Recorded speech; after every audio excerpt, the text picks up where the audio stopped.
السلام عليكم ورحمة الله وبركاته. الحمد لله والصلاة والسلام على رسول الله وعلى آله وصحبه الفائزين بالله أما بعد. نريد إلا الإصلاح ما استطعت وما توفيقي إلا بالله عليه توكلت وإليه أنيب. സഹോദരന്മാരെ, നാട്ടുകാരെ,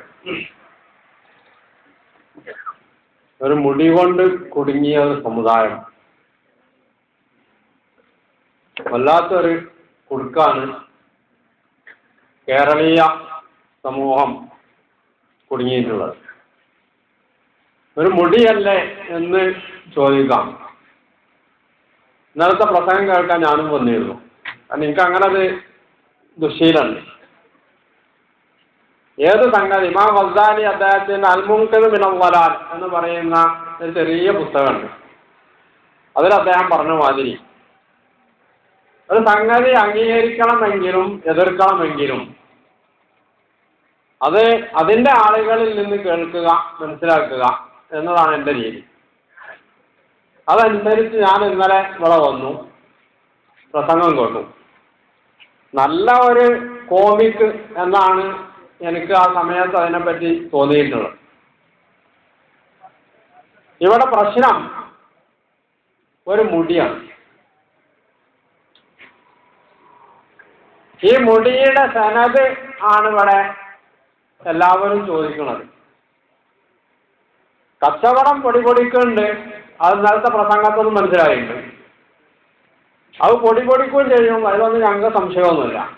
അതുപോലെ ഒരുപാട് കച്ചവടങ്ങൾ നമ്മളുടെ നാട്ടിൻ്റെ എന്നല്ല ലോകത്തിൻ്റെ തന്നെ നാനാഭാഗത്തും നടന്നുകൊണ്ടിരിക്കുന്നുണ്ട്, പൊടിക്കുന്നുണ്ട്. പക്ഷെ അതുകൊണ്ട് അത് ശരിയാണ്, അത് ഇസ്ലാമിൻ്റെ പേരിൽ അറിയപ്പെടുന്ന ഒരു മഹാപണ്ഡിതനാണ് നടത്തുന്നത് എന്നതുകൊണ്ട് അതൊക്കെ അംഗീകരിക്കണം. നിലവിടെ ഏപ്പിൻ്റെ മഹത്വങ്ങൾ പറഞ്ഞിട്ട് അള്ളാഹുവിൻ്റെ റസൂലിനെ പോലെ അത്ര മഹത്വം ഉണ്ടാകും എന്ന് സംശയിച്ചു പോയിട്ടുണ്ട്. അത്രത്തോളം. അപ്പോൾ കുണ്ടൂർ ഉസ്താദിൻ്റെ നിങ്ങൾ കേട്ടല്ലോ, അബ്ദുള്ള സാഹിബ് പറഞ്ഞതായിട്ട്. അപ്പോൾ അതിൻ്റെ ഒക്കെ പിന്നിൽ എന്തോ ഒരു അജണ്ടയുണ്ട് എന്നുള്ള വ്യക്തം. ഇവിടെ ഇതൊക്കെ പറയുന്നത് അഹ്ലുസുന്നത്ത് വൽ ജമാഅത്ത് എന്ന ലേബലിലാണ്. യഥാർത്ഥത്തിൽ എന്താ ഈ സാധനം? ഞാൻ പറയാം, നമ്മളുടെ മുസ്ലിയാക്കന്മാർക്ക് യഥാർത്ഥത്തിൽ ഈ സാധനം എന്താണെന്ന് മനസ്സിലായിട്ടില്ല. അത് മനസ്സിലായിരുന്നുവെങ്കിൽ ഒന്നുകിൽ അവർ ഈ കൊണ്ട് നടക്കുന്ന കോപ്രായങ്ങളിൽ നിന്നൊക്കെ പിന്തിരിയും, അതല്ലെങ്കിൽ ജനങ്ങളെ ഈ മട്ടിൽ കുരങ്ങ് കളിപ്പിക്കുന്നത് അവർ നിർത്തുമായിരുന്നു. അതവർക്ക് മനസ്സിലായിട്ടില്ല. അല്ലെങ്കിൽ മനസ്സിലായിട്ടും മറ്റെന്തോ താല്പര്യങ്ങളുടെ പേരിൽ അത് ഒളിപ്പിച്ചു വെക്കുകയാണെന്നുള്ളതാണ്. അഹ്ലുസുന്നത്ത് വൽ ജമാഅത്ത് ബാക്കിയുള്ളവരൊക്കെ ബിദ്അഈ പ്രസ്ഥാനങ്ങളാണ്. ജമാഅത്തെ ഇസ്ലാമി, മുജാഹിദ് പ്രസ്ഥാനം, തബ്ലീഗ്, നിങ്ങളവിടെ പേരെടുത്ത് പറഞ്ഞിട്ടുള്ള ഒരുപാട് സംഘടനകളുണ്ട്. ഇതൊക്കെ ബിദ്അഈകളാണ്, ഞങ്ങൾ മാത്രമാണ് അഹ്ലുസുന്നത്ത് എന്നാണ്. അതിൻ്റെ ഇടയ്ക്ക് ഒരു ഭീഷണിയുണ്ട്. എന്താണ് ഭീഷണി എന്ന് പറഞ്ഞാൽ, നബിയുടെ ആസാറിനെ ബഹുമാനിക്കാത്തവർക്ക് സ്വർഗം കിട്ടുകയില്ല. ഇത് പണ്ടേ ഭീഷണിപ്പെടുത്തി പോന്നിട്ടുള്ളതാണ്. ഖുർആനിൽ തന്നെ സൂറത്ത് ബഖറ, സൂറത്ത് നിസാ, ഈ രണ്ട് സൂറത്തും എടുത്ത് പരിശോധിച്ചാൽ നമ്മൾക്ക് കാണാൻ കഴിയുന്ന ഒരു സംഗതിയുണ്ട്. കാലത്തിൽ യഹൂദ് ലൈസത്തിൻ നസാറ അലാശ്, കാലത്തിൽ നസാറ ലൈസത്തിൽ യഹൂദ് അലാശ്.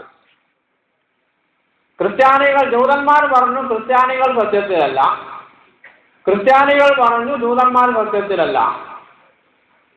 അതുപോലെ തന്നെ ഖുർആനെ അവതരിച്ചുകൊണ്ടിരുന്ന കാലത്ത് അന്നത്തെ മുസ്ലിങ്ങൾ ഞങ്ങളാണ് സ്വർഗത്തിന്റെ ആളുകൾ എന്ന് പറഞ്ഞപ്പോ ഖുർആൻ പറഞ്ഞ മറുപടി അല്ലെങ്കിൽ ഖുർആന്റെ പ്രതികരണം ലൈസ ബി അമാനിയിക്കും വല അമാനി അഹ്ലിൽ കിതാബ് എന്നാണ്.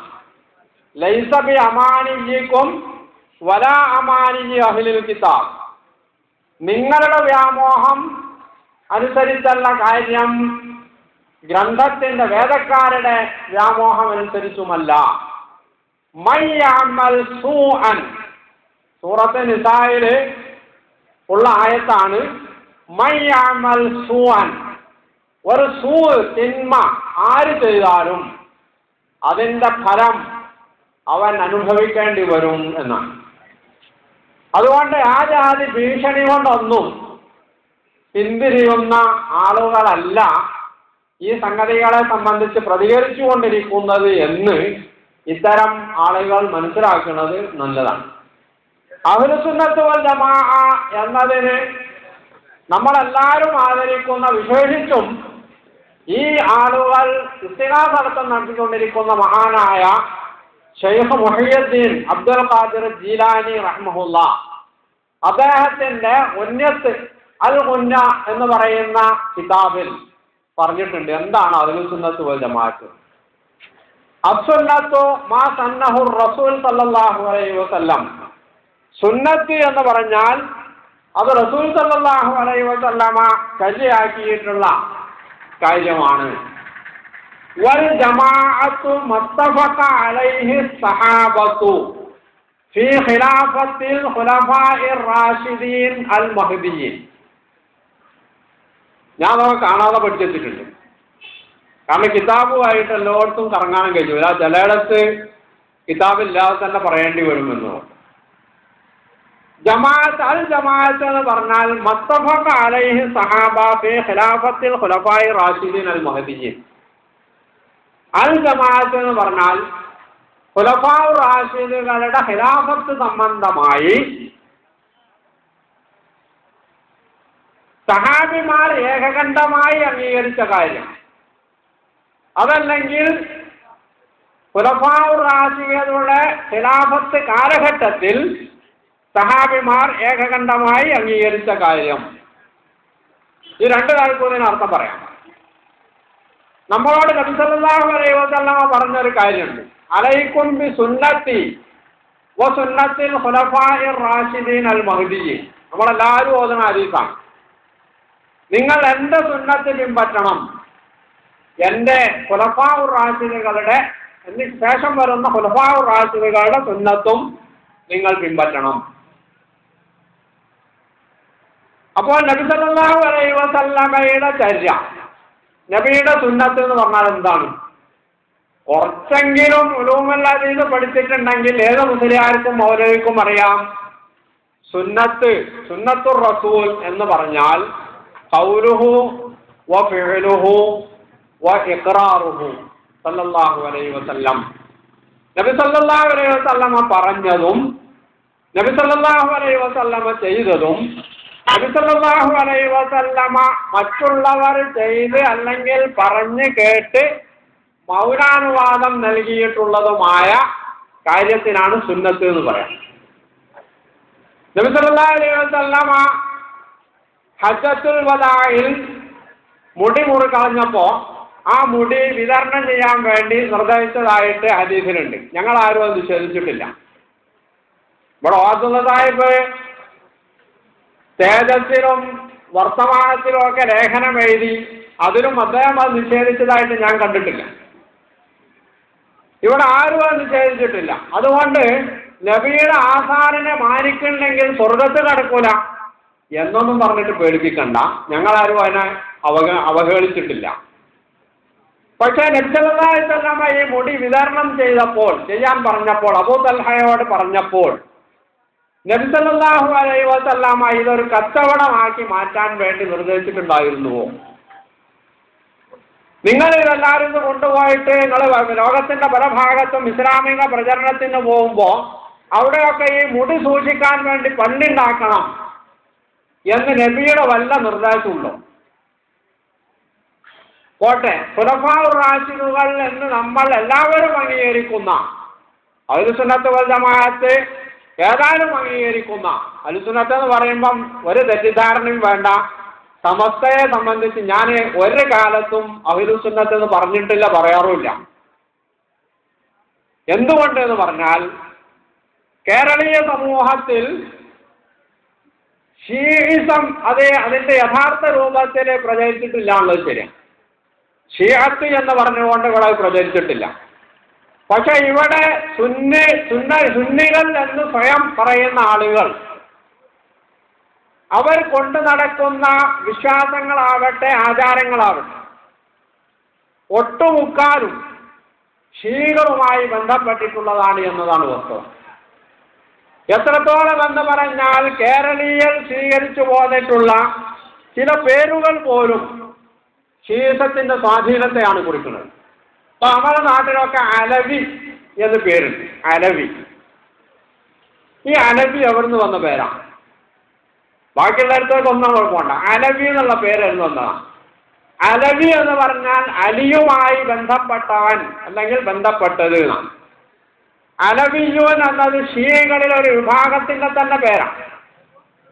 അതുകൊണ്ട് തന്നെ ഗൾഫ് നാടുകളിലേക്ക് നിങ്ങൾ ഈ അലവി എന്നുള്ള പേരുമായിട്ട് പോയാൽ അവിടുത്തെ സുന്നികൾ ചോദിച്ചും ഷീ എന്താം സുന്നി, ഇത് ഷീ ആണോ സുന്നി ആണോ എന്ന് ചോദിക്കും.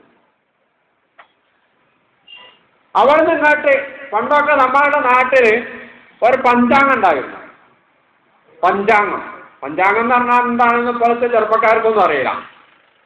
അപ്പോൾ ചുമരുമ്പൽ തൂക്കിയിടുന്ന അല്ലെങ്കിൽ ഒട്ടിച്ചിടുന്ന മാസവും കൊല്ലമൊക്കെ അറിയാൻ ഉപയോഗിക്കുന്ന ഇന്ന് നമ്മൾ കലണ്ടർ എന്ന് പറയുന്നതിൻ്റെ പൂർവ്വരൂപം. ഇതിനൊക്കെ തലക്കൽ കുറേ പേരുകൾ നമ്മളുടെ ഒക്കെ ഈ പഞ്ചാംഗത്തിൻ്റെ തലക്കലുണ്ടായിരുന്നു. എന്തായിരുന്നു ആ പേര്? അല്ലാഹു, മുഹമ്മദ്, അലി, ഫാത്തിമ, ഹസൻ, ഹുസൈൻ.